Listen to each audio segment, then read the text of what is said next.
এই কোরআনে তো কোরআনটা ভাই আসবে না মানে দেন। কোরআনে তো ভাই এমন কোন বিধান নাই যেটা আমার ক্ষতি হচ্ছে। সবগুলো আমার জন্য ভালো। মানব জাতির জন্য ভালো ভাই। আমি কেন মানব না? মানব জাতির জন্য কিভাবে ভালো হইলো ভাই? কোরআনে তো ভাই ভাই মুশরিকদেরকে আমি কাফাইতে বলি বলছে। কোরআনে আছে ভাই জিনা কইরো না, চুরি কইরো না। এত ভালো, ভালো উপদেশ।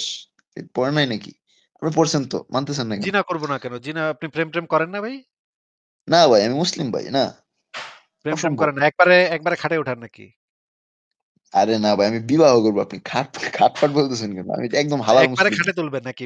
প্রেম-ট্রেম, ভালোবাসা এগুলোর ভিতর দিয়ে যাইবেন না। একবারে খাটে তুলবেন বিবাহ নাকি? করব ভাই। বিবাহ তো বৈধ না? এটা তো আপনার না, না, সমাজ, বিবাহর ইসলাম মাধ্যমে করবেন নাকি কিসের মাধ্যমে করবেন সেটা তো বলি নাই। না মানে মানে একটা মেয়ের সাথে তো ভাব ভালোবাসা করতে হয়, কথাবার্তা বলতে হয়। এগুলোর ভিতর দিয়ে যাবেন না। খালি খাটে তুলবেন নাকি? না, না এটা হারাম। আমার ধর্মে সম্পূর্ণ নিষিদ্ধ। আমি এটা কেন করব? সেই খাটে তুলবেন, খাটে তো তুলবেন। সেটা তো আপনি আপনার বউরে খাটে তুলবেনই। না, বউ তো আমার জন্য হালাল। হ্যাঁ? এই সমাজও বউ বলে যে হালাল, এটা ন্যাচারাল। বউ যে নাহলে হালাল, বংশ বিস্তার হবে কিভাবে ভাই? বউকে যে আপনি দেনমোহরটা দেন, এই দেনমোহরটা আসলে কি জিনিস কোন তো একটু? দেনমোহর, টাকা পয়সা দেই, অর্থ দেই। হ্যাঁ, এটা কি জিনিস? ইসলামের বিধান অনুসারে এই জিনিসটা কি? খুব গুরুত্বপূর্ণ একটা জিনিস। গুরুত্বপূর্ণ তো বুঝলাম। এটার অর্থটা কি? এটার দ্বারা আপনি কি খরিদ করেন? এই টাকাটা দিয়ে তো মানুষ খরিদ করে, তাই না? কেনে কিছু। এতে কি কেনেন আপনি? কেন খরিদের প্রশ্ন আসতেছে কোত্থেকে ভাই? খরিদ না তো। এটা খরিদের হচ্ছে প্রশ্ন আমি বলি যে আসতেছে একটা কারণেই আসতেছে। আমি আপনাকে সেটা দেখাবো কেন আসতেছে। আপনি আগে বলেন যে আপনি এই বিষয়ে জানেন কিনা? নাকি জানেন না? কোন কোন বিষয় যে টাকাটা কেন দেওয়া হয়? হ্যাঁ, টাকাটা কেন দেয়া হয়? হ্যাঁ, টাকাটা হচ্ছে যে আপনি যখন বিবাহ করেন, আপনার স্ত্রী কিন্তু তার ফ্যামিলি ছেড়ে আপনার কাছে চলে আসতেছে, হ্যাঁ? ওই টাকাটা দিয়ে ও নিজের হাত খরচা বা মানে ও একটা ওই টাকাটা খরচ করলো নিজের মতো করে। এটার জন্য হচ্ছে টাকাটা দেওয়া। এটা কিসের মূল্য হিসেবে দেয়া হচ্ছে? ভাই মূল্য না তো ভাই। ও এটা মূল্য না। আচ্ছা ঠিক আছে আমরা তাইলে না, কোরআন না। হাদিস থেকে আবারও হাদিস থেকে দেখি এবং হাদিসের হ্যাঁ, ব্যাখ্যা হ্যাঁ। গ্রন্থে এবার আমরা যাবো। দেখি যে সেখানে হ্যাঁ, কি হ্যাঁ। বলা আছে। যান, যান। যে যান, যান। হ্যাঁ, হ্যাঁ। ঠিক আছে, ঠিক আছে।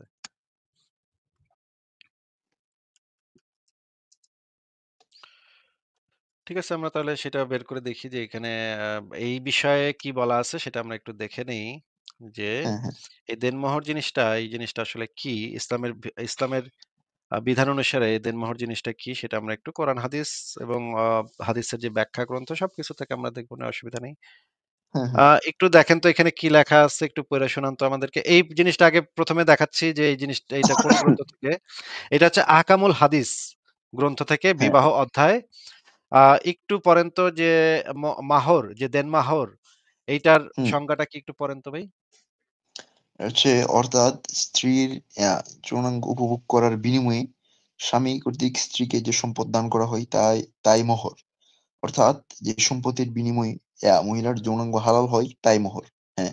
আচ্ছা এই কথাটার মানে সো কি আপনাকে ভাই? তাইলে এখানে আপনি টাকাটা দিলেন এটা মানে কিসের হচ্ছে কি কি কিনলেন আপনি? অর্থাৎ যৌনাঙ্গ উপভোগ করার বিনিময়ে স্বামী স্ত্রীকে যে সম্পদ দান করা হয়, মানে এটা হচ্ছে আপনার স্ত্রীকে যে আপনি হালাল করছেন, হ্যাঁ? এটার প্রমাণস্বরূপ আপনি টাকাটা স্ত্রী কি দিছেন। হালাল না? স্ত্রীর কোন জিনিসটা হালাল করছেন আপনি? মানে কি জিনিসটা কিনছেন ভাই আপনি? ওর ভাই ওর ফুল বডি কি আপনার ভোগ জন্য করার হালাল ভাই। মাধ্যমে আপনি শুধু বিশেষ কি ভোগ অঙ্গতে করা যাচ্ছেন কেন? সব হালাল। ভাই এখানে তো লেখা আছে ফুল দেখেই বডি তো আপনার জন্য যাচ্ছি। হালাল। এখানে তো লেখা আছে ওটা দেখেই ওটা বলতেছি। ভাই যেটা লেখা আছে ভাই ওটা তো যেটা হালালই। যেটা সংজ্ঞা তাছাড়া যে ফুল বডিও তো হালাল। সংজ্ঞাতে যে জিনিসটা লেখা আছে সেটাই তো আমি বলতেছি। আমি তো বানায় কিছু বলতেছি না। যে এটা তো জিনিসটা এখানে হালালই ভাই। লেখা এটা তো আছে হালালই। এই যে হ্যাঁ, ওই হ্যাঁ, হ্যাঁ। জায়গাটা ওই জিনিসটা উপভোগ করার বিনিময়ে তো আপনি এই টাকাটা দিতেছেন নাকি? না, না বিষয়টা এভাবে না যে ওটার জন্য আরে ওটা আমি বিষয়টা খরিদ সংজ্ঞাতে করছি তো এটাই এরকম না। লেখা। সংজ্ঞাতে তো এটাই লেখা। ভাই লেখা বিষয়টা এইজন্য কি এরকম না। আপনি এটা ধরে নিবেন? তো এটা তো সংজ্ঞাতে যেটা লেখা আছে সেটাই তো ধরে নিব। তো ভাই কোনটা ধরে বিষয়টা নিব? এরকম না। আপনি বিষয়টা এরকম না দিলে ভুল কোন রকম? বুঝতেছেন। আচ্ছা, আচ্ছা এখানে দেখেন এখানে কি লেখা আছে এটা পড়েন। অর্থাৎ পড়েন। অর্থাৎ স্ত্রীর যৌনাঙ্গ উপভোগের বিনিময়ে নগদে বা বাকিতে যে সম্পদ স্ত্রীকে প্রদান করা হয় তাই মোহর। হুম। আচ্ছা খুবই ভালো। এই পড়েন এখানে কি লেখা আছে আরো পড়েন।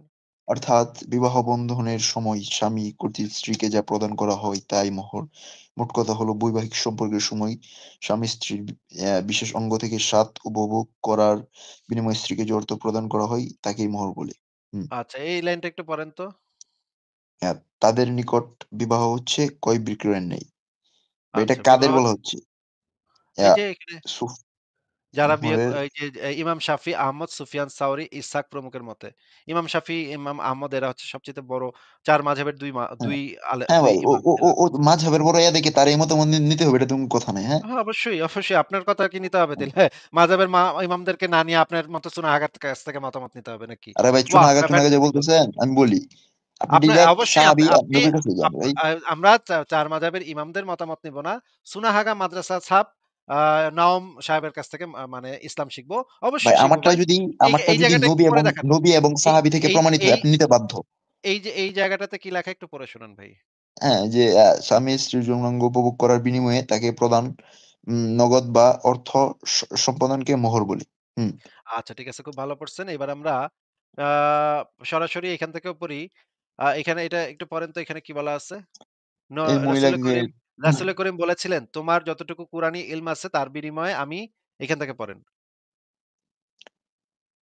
কোথায় আমি এই মহিলাকে তোমার মালিকানা শুরু থেকে এই যে যে এখান মহিলা থেকে পড়েন, নিজেকে রাসূল করিম বলেছিলেন, রাসূল করিম হ্যাঁ, হ্যাঁ। বলেছিলেন এখান থেকে পড়েন। রাসূল করিম সাল্লাল্লাহু আলাইহি সাল্লামের কথায় এসেছে যে মহিলা নিজেকে রাসূলের জন্য উৎসর্গ করে দিয়েছিলেন। সেই মহিলাকে অতঃপর এক পুরুষের নিকট বিয়ে দেওয়ার পর্যায়ে রাসূল করিম সাল্লাল্লাহু আলাইহি ওয়াসাল্লাম বলেছিলেন, "তোমার যতটুকু কুরআনি ইলম আছে তার বিনিময়ে আমি এই মহিলাকে তোমার মালিকানায় দিয়ে দিলাম।" এ কথা প্রমাণ করে যে স্বামী-স্ত্রী যৌন অঙ্গের মালিক পর্যায়ের। আচ্ছা, হ্যাঁ আচ্ছা ভাই। হইছে, ঠিক আছে। আপনার আমি আমি এই আমি কথাটার বলি মানে কি ভাই? এই কথাটার মানে কি একটু মানে আমি বুঝায় বলি বলেন তো? মানে আমি নিজের বলি নিজের যে নিজের কোনো ব্যাখ্যা বিশ্লেষণ ঢুকায়েন না। এখানে যেটা লেখা না, আছে না শুধু সেটা নিজের বলবেন। না আমি বলি যে স্বামী-স্ত্রীর যৌনাঙ্গের মালিক পর্যায়ে এর মানে আপনার যে ওয়াইফ আছে, হ্যাঁ? মানে মালিকটা বুঝাচ্ছি। আপনার ওয়াইফের মানে আমি যৌনাঙ্গের মালিক আমি ওইটা টাকা দিয়ে কিনছি, আমি যখন ইচ্ছা এটা করব নাকি? আমি শেষ করি ভাই যে আপনার যে ওয়াইফ আছে, হ্যাঁ? মালিক ওর পর্যায়ে বলতে যৌন তো এটাই বোঝায়। মালিক মানে ভাই তার বলি, নিজে বলি। এই আপনি আমারটা অঙ্গটা কি শুনেন যে তার তার নিজস্ব মালিকানা নাকি আমার মালিকানায় হবে তাইলে? আপনি যদি বিয়া যেমন করেন ভাই আমি এই ইসলামিক না, না কায়দায় বিয়া করব না কখনো। হ্যাঁ? আপনার ওয়াইফের যৌনাঙ্গের মালিকানা তো আমি না। আমি ইউজ করতে পারব না। আপনি ব্যবহার না, না, করবেন। না। এটা যার বলা হচ্ছে যৌনাঙ্গ যে আপনি তার মালিক। মালিকানা। যার যৌনাঙ্গ তার আমাদের বিধান অনুসারে যার যৌনাঙ্গ তার মালিকানা। সে কখন করব না, না করব সেটা সে ডিসাইড করব। কিন্তু আপনি যদি আপনার স্ত্রীর যৌন অঙ্গের মালিক হন, তাইলে তো এটা আপনি হুম। ডিসাইড করবেন যে কখন আপনি ওইটারে ভোগ করবেন বা কি করবেন না করবেন এটা তো আপনি মালিক নাকি? হ্যাঁ, হ্যাঁ, এটা তো আমিই মালিক। সরাসরি মোহাম্মদের কথাতে চলে যাই। দেখেন তো এখানে কি বলা হয়েছে, মোহাম্মদ কি বলছে? স্ত্রীর মোহর দিতে হবে তার লজ্জাস্থান উপভোগ হালাল করার জন্য। মানে কি কথাটার? স্ত্রীর মোহর দিতে হবে তার লজ্জাস্থান উপভোগ হালাল করার জন্য। এটা আপনাকে মোহরের গুরুত্ব বোঝানো হইছে, হ্যাঁ? এটা কি অন্য কি বোঝানো কোনভাবে হয়েছে নিয়েন না। সেটা আপনাকে জিজ্ঞেস করি নাই ভাই। এখানে কি বোঝানো হয়েছে? আপনার নিজস্ব কোনো ব্যাখ্যা না ভাই, বিশ্লেষণ দিয়ে আপনি তো বুঝেন নাই দেখে আপ জিজ্ঞেস আপ করতেছেন। কিন্তু না আমি তো বুঝতে আপনার পারতেছি। আপনি যদি কোনো ব্যাখ্যা বিশ্লেষণ দিতে চান তাহলে সেটা দলিল সহ দিতে পারেন। সেটা দিলে আমি মাইনে নিব আপনার কথা। কিন্তু আপনার নিজস্ব মন গড়া কথা সুনাহাগা মাদ্রাসা থেকে সুনাহাগা মুমিনা এসে আমারে ইসলাম শিখাবে। যে হচ্ছে আমি কোরআন শব্দের অর্থই বলতে পারল না। যারে আমি ৪ টা প্রশ্ন করলাম ৪ টার ভিতরে ৩ টাই সে ফেল মারল। এরকমের সুনাহাগা মুমিনের থেকে আমি ইসলাম শিখব। আমার মতো লোক ইসলাম শিখবে এরকমের ভাই, সুনাহাগা মুমিনের থেকে। তাহলে তো ভাই আমার লজ্জায় পইড়া সত্যি যেতে বলতে হবে। আপনিও কিন্তু চুনাহাগা নাস্তিক। এটা আপনাকে মানতে হবে, হ্যাঁ? আপনার অডিয়েন্স বুঝে গেছে যে আপনি চুনাহাগা নাস্তিক ভাই। অবশ্যই, অবশ্যই, আপনি অবশ্যই। চুনাহাগা আপনি নাস্তিক ভাই। ৪ টা প্রশ্ন মানে আপনি কোরআন শব্দের অর্থ জানেন না। আপনি সুনাহাগা থেকেও তো ভাই, মানে এখানে ভাই কত সুনাহাগা মুমিন আসছে। কত বড় ভাই সুনাহাগা আপনিও মুমিন ভাই আসছে। চুনাহাগা একেকটা নাস্তিক বলদার ভাই আমি বুঝতে পারলাম। আচ্ছা, বলদার বাচ্চা বলদা সুনাহাগা মুমিন আসছে। কিন্তু এই যে কোরআন শব্দের মানে জানে না এরকমের সুনাহাগা খুবই রেয়ার কেস। এরকম কোরআন শব্দের মানেই ভাই বলতে আমিও পারে না। আপনার মতো চুনাহাগা এরকমের নাস্তিক দেখি সুনাহাগা নাই মানে এত এরকমের সুনাহাগা একদম রেয়ার কেস। আপনি একেবারে রেয়ার কেস সুনাহাগা। হ্যাঁ? সুনাহাগা থেকেও ভাই যে আপনিও ক্যাটেগরি চুনাহাগা আছে সেই চুনাহাগা ক্যাটেগরির ভিতরে একেবারে নিচের দিকে পড়েন আপনি। এইখানে লেখা আছে যে দেনমোহর হচ্ছে নারীর, স্ত্রীর লজ্জাস্থানের মালিকানা হয়ে যায়। আর আপনি কইতেছেন এটা দ্বারা এটা বোঝানো হয়েছে। এটার গুরুত্ব বোঝানো হয়েছে। কোথায় গুরুত্ব বোঝানো হয়েছে? আচ্ছা পরের হাদিসে পড়ি। এখানে কি বলা হচ্ছে দেখেন। আ তোমার দেওয়া সম্পদ ওই বস্তুর বিনিময়ে বলে গণ্য হবে যা দ্বারা তুমি তার লজ্জাস্থান হালাল করেছ। মানে প্রত্যেকটা হাদিসে বলা আছে যে একটা মেয়েকে যখন বিয়ে করে দেনমোহরটা দেয়া হয়, সেই দেনমোহরটা হচ্ছে আসলে তার লজ্জাস্থানের মূল্য, লজ্জাস্থানটা যে ভোগ করবে, তার মূল্য হিসেবে সেই টাকাটা দেয়া হয়, দেনমোহরের টাকাটা দেয়া হয়। এখন আমি যেটা জিজ্ঞেস করব যে, আপনি যে বিয়ে করবেন, একটা মেয়েকে বিয়ে করবেন, মেয়েটার যৌনাঙ্গের টাকা দিয়া তার যৌনাঙ্গটা কিনবেন আপনি। নাকি নাইম ভাই বলেন এবার। হ্যাঁ, হ্যাঁ। আপনি যখন একটা আব মেয়েকে বিয়ে করে দেনমোহর দিতেছেন, তার মানে তার যৌনাঙ্গটার মালিকানা আপনি পাইতেছেন নাকি? হ্যাঁ, অধিকার আমার। হুম। মালিকানা, ওইখানে তো লেখা আছে একদম হ্যাঁ, মালিকানা। আচ্ছা তার তো ধরেন মালিকানায়, হ্যাঁ। আপনি তার যৌনাঙ্গটা কিনতেছেন ওই পয়সাটা দিয়ে নাকি? হ্যাঁ, হ্যাঁ, হ্যাঁ। আপনার বাপে আপনার মায়ের যৌনাঙ্গটা কিনছিল নাকি?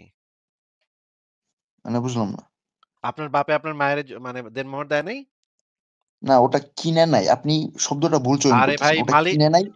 এটা তো না, না, এইভাবেই না। বলা আছে যে মালিক ক্রয় বলতে ভাই জিনিসটা এই ক্রয় মালিক বিক্রয়ের বলতে মতো। ওটা বোঝানো হয় নাই। জিনিসটা এটা যে বুঝতেছেন ক্রয় কম। বিক্রয়ের মতো সেটা তো এখানেই লেখা আছে। আমি তো আপনাকে সেটা দেখাইলামও। জিনিসটা যে ক্রয় বিক্রয় পর্যায়ের সেটা তো এখানেই লেখা আছে। যে একদম পরিষ্কারভাবে লেখা যে এই জিনিসটা হচ্ছে এই কথা প্রমাণ করে স্বামী স্ত্রীর যৌন অঙ্গের মালিক পর্যায়ের, এবং আরো এক জায়গায় লেখা আছে এই জিনিসটা হচ্ছে তাদের নিকট বিবাহ হচ্ছে ক্রয় বিক্রয়ের ন্যায়। তাহলে তো ক্রয় বিক্রয়ের ন্যায় হইলো। তাহলে ইসলাম অনুসারে আপনার বাপে আপনার মায়ের যৌনাঙ্গটা কিনছে পয়সা দিয়া, এবং সেটারে সে উপভোগ করার জন্য কিনছে যেন সেটারে সে ভোগ করতে পারে, নাকি ভাই? না, না, না। আপনি ভুল ব্যাখ্যা করতেছেন। এটা এরকম হবেই না। আচ্ছা, আপনি আপনার ব্যাখ্যাটা যে সঠিক ব্যাখ্যা সেটা একটু দলিল সহ আমাকে দেখান। আগে দলিলটা দেন, তারপর আপনার ব্যাখ্যাটা আমরা শুনবো।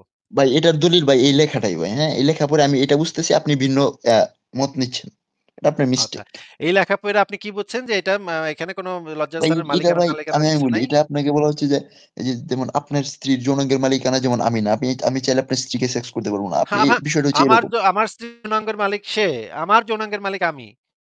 হ্যাঁ, হ্যাঁ। ২ জন না যদি আমার সম্মত না। হই, আপনার স্ত্রীর ২ জন যদি যৌনাঙ্গের আমরা মালিক আপনি। সম্মত হই, শোনেন এই হ্যাঁ, কারণেই হ্যাঁ। আপনারা মুসলিমরা হচ্ছেন গিয়ে মানে মুমিনরা হচ্ছেন কি এত নিকৃষ্ট টাইপের মানুষ, এত নিকৃষ্ট টাইপের মানুষ যে আপনারা এটাও হুম। বুঝেন না যে একটা মানুষের কনসেন্ট থাকে, তার কনসেন্ট নিয়ে তার সাথে কাজে যাইতে হয়। আপনারা এই ভাই যে আমরা কি কনসেপ্ট দেনমোহরের ছাড়া টাকাটা নেই নাকি দিয়ে ভাই? আমরা কি জোর জবরদস্ত? আবারও কথার মাঝখানে কথা বলতেছেন। ব্যাক স্টেজে রেখে কথা বলতে হবে। যে আপনারা এই জিনিসটা বুঝেন না যে একটা যৌন কাজের সময় ২ জনের কনসেন্ট এ ঘটনাটা ঘটতে হবে। আপনারা এই দেনমোহরটা দিয়ে একটা মেয়েকে কিনেন, একটা মেয়ের মালিকানা কিনেন, মালিকানা কিনা তারপরে আপনারা মনে করেন যখন ইচ্ছা এখন আমরা যখন ইচ্ছা তখন মাইয়ার উপরে চইরা বসতে পারমু। পরে বিয়া করছি এখন আমি এই কারণেই ইসলামে বৈবাহিক ধর্ষণ হচ্ছে হালাল। আমরা এখন একটা ওয়াজ শুনি। আপনারা শোনেন এখানে কি বলে। মেরিটাল রেপ বলতে কি ইসলামে কিছু আছে মেরিটাল রেপ। এখানে দেখা যায় অনেকেই মেরিটাল রেপ ইসলামে আছে বলে থাকে। এবং তারা দারুল ইফতায় ফতোয়া দেয় যেখানে বলা হয়েছে মেরিটাল রেপের সম্বন্ধে। আর যেখানে এটা পোপ এর এটার বিচার জন্য কোর্টে যেতে বলা হয়েছে।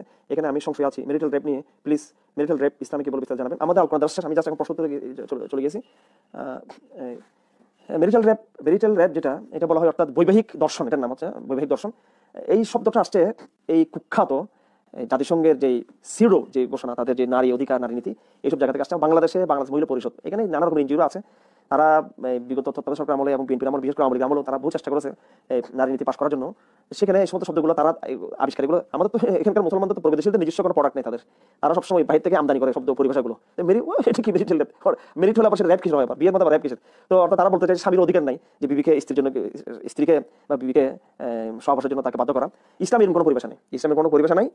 এটা সম্পূর্ণ একটা পাশ্চাত্যদের একটা ভুয়া পরিভাষা। এটা দিয়ে তারা স্বামীর অবদ্ধ করার জন্য মেয়েদেরকে এই শব্দগুলো তারা ইয়ে করেছে। ইসলামে যেটা আছে সেটা হলো স্ত্রীকে বলা হয়েছে স্বামী যখন তার সাথে মিলিত হতে চাইবে, স্ত্রী স্ত্রী সেটা ইয়ে করবে, স্ত্রী স্বামীকে সে সুযোগ দিবে। শব্দগুলো সম্পূর্ণ ভয়ঙ্কর শব্দ, এগুলো পরিভাষাগুলো খারাপ শব্দ, এগুলো এই নারীবাদীদের শব্দ, ফেমিনিস্টদের শব্দ, পাশ্চাত্য থেকে আমাদের করা শব্দ।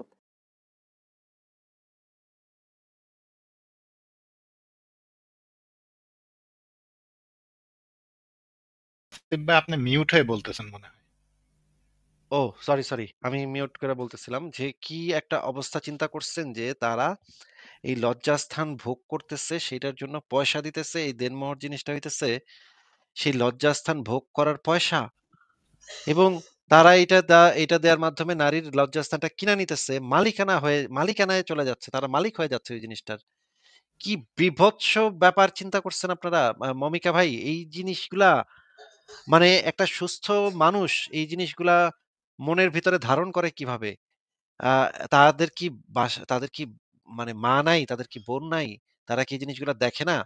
যে এখন মনে করেন তার বোনকে একটা ছেলের সাথে বিয়ে দিল, এবং সেই বেটা তার বোন মানে হয়তো বয়স কম, ১২-১৪ বছর বয়স, এই বোনটাকে একটা বুইড়া খাটাসের সাথে বিয়ে দিল এবং বুইড়া খাটাস তার উপরে চইড়া বসলো।